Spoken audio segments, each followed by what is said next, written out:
అందరికీ నమస్కారం. అయితే ఈ మధ్య నేను విన్న ఒక మాట నన్ను చాలా ఆలోచింపజేసింది. అదేంటంటే, ఒక ఉత్సాహభరితమైన లక్ష్య ఆధారిత సమాజం యొక్క శక్తి. అసలు దాని అర్థమేంటి? అలాంటి ఒక కమ్యూనిటీ ఎలా పనిచేస్తుంది? దాని గురించే ఈరోజు మనం కాస్త లోతుగా మాట్లాడుకుందాం. ఈరోజు మన విశ్లేషణకు స్ఫూర్తి ఈ మాటలే. న్యూస్ 18లో వచ్చిన ఈ వాక్యం చూడండి. ఆశావాదం, సహకారం, అందరి విజయం, వీటితో కట్టిన ఒక అసాధారణమైన సమాజం అంట. ఈ మాటలతోనే మనం ముందుకు వెళ్దాం. సరే, ఈ మాట వినడానికి చాలా బాగుంది కదా, కానీ నిజానికి దాని అర్థమేంటి? అంటే ప్రాక్టికల్గా ఏంటి? అసలు అలాంటి ఒక సమాజం అంత ముఖ్యమైనదెందుకు? ఈ ప్రశ్నలతోనే మనం దీని లోతుల్లోకి వెళ్దాం. సరే, ముందుగా ఈ పవర్ఫుల్ ఐడియాని కొంచెం విడదీసి చూద్దాం. అసలు ఒక మామూలు గ్రూప్కి, ఇలాంటి ఒక సమాజానికి మధ్య తేడా ఏంటి? ఏది దాన్ని అంత ప్రత్యేకంగా నిలబెడుతుంది? దీని నిర్వచనం చూస్తే మనకొక క్లారిటీ వస్తుంది. ఇది కేవలం కొంతమంది వ్యక్తుల సమూహం కాదు. ఇక్కడ ముఖ్యమేంటంటే, వ్యక్తిగత స్వార్థాన్ని పక్కనబెట్టి ఒకే ఒక్క ఉమ్మడి లక్ష్యం కోసం పనిచేసే ఒక ఎనర్జెటిక్ గ్రూప్ అనమాట. అవును, ఇక్కడ చెప్పినట్టు ఆ ఉమ్మడి లక్ష్యమనేది ఒక ఇంజిన్ లాంటిది. అదే అందర్నీ ఒకే దారిలో నడిపిస్తుంది. అందరూ కలిసి పనిచేసేలా చేస్తుంది. ముఖ్యంగా మనందరం ఇందులో ఒక భాగం అనే ఫీలింగ్ని కలిగిస్తుంది. ఇప్పుడు చూడండి, సాధారణంగా మనం ఆన్లైన్లో చూసే గ్రూపులకి, ఇలాంటి కమ్యూనిటీకి ఎంత తేడా ఉందో.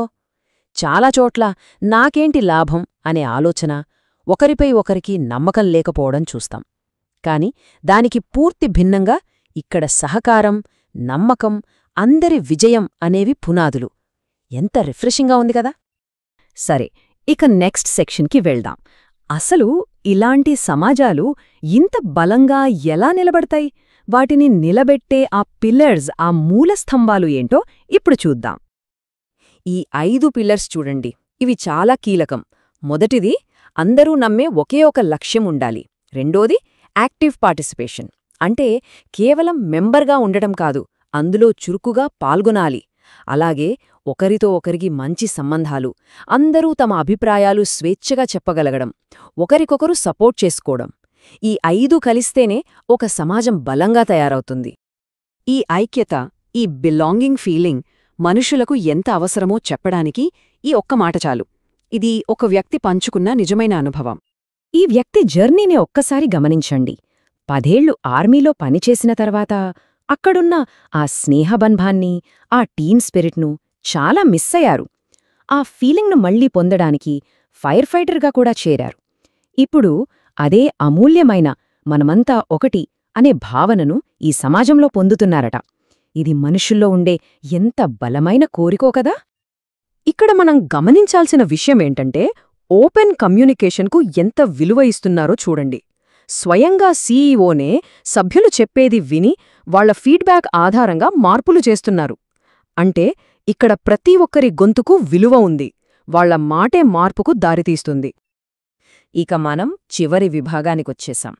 మాటలు కాదు, అసలు వీళ్లు చేసే పనుల వల్ల బయట ప్రపంచంలో ఎలాంటి ప్రభావం పడుతోంది, వీళ్లు ఎలా ఒక మార్గదర్శకులుగా నిలుస్తున్నారో ఇప్పుడు చూద్దాం. ఈ సమాజం యొక్క లక్ష్యం కేవలం వాళ్ల వరకే పరిమితం కాదు. వాళ్ల విజన్ చాలా పెద్దది. ప్రపంచంలో ఒక పాజిటివ్ ఇంపాక్ట్ క్రియేట్ చేయాలి. అది మానవతా సేవ కావచ్చు, సభ్యుల జీవితాలను బాగుచేయడం కావచ్చు. అల్టిమేటుగా ఈ ప్రపంచాన్ని ఒక బెటర్ ప్లేస్గా మార్చడమే వాళ్ల లక్ష్యం. మేము ఇక్కడ విభిన్నంగా పనులు చేస్తాము. ఈ ఒక్క వాక్యం వాళ్ల ఫిలాసఫీని మొత్తం చెప్పేస్తుంది. అంటే పాత పద్ధతుల్లో అందరూ వెళ్లే దారిలో వెళ్లరు. వాళ్లు ఎప్పుడూ కొత్త దారులను వెతుకుతారు. అదే వారిని ప్రత్యేకంగా నిలబెడుతుంది. నిజంగా ఇది ఆశ్చర్యపరిచే విషయం. ఇక్కడున్న సభ్యుల పార్టిసిపేషన్ లెవెల్స్ అసాధారణం. ఏదైనా ఒక విషయం చెప్పిన వెంటనే దాదాపు తక్షణమే స్పందించి యాక్షన్ తీసుకునేవాళ్ల సంఖ్య చూస్తే ఆశ్చర్యం వేస్తుంది. ఇలాంటి కమిట్మెంట్ చాలా అరుదు. ఈ మాట చూడండి, ఎంత పవర్ఫుల్గా ఉందో. మాకు మేమే మార్గదర్శకులు. వాళ్లు కేవలం ఫాలోయర్స్ కాదు, వాళ్లే ఒక కొత్త దారిని నిర్మిస్తున్నారు. వాళ్లే లీడర్స్, వాళ్లే ట్రెయిల్ బ్లేజర్స్. చివరగా ఈ అద్భుతమైన రూపకంతో ముగిద్దాం. ఇలాంటి సమాజం ఒక సజీవమైన జీవిలాంటిదట. ఇక్కడ సభ్యులు కేవలం కలిసి బ్రతకడం లేదు, వాళ్ళందరూ కలిసి ఒక మంచి భవిష్యత్తును నిర్మిస్తున్నారు. ఒక్కసారి ఆలోచించండి, ఎంత అద్భుతమైన భావన ఇది!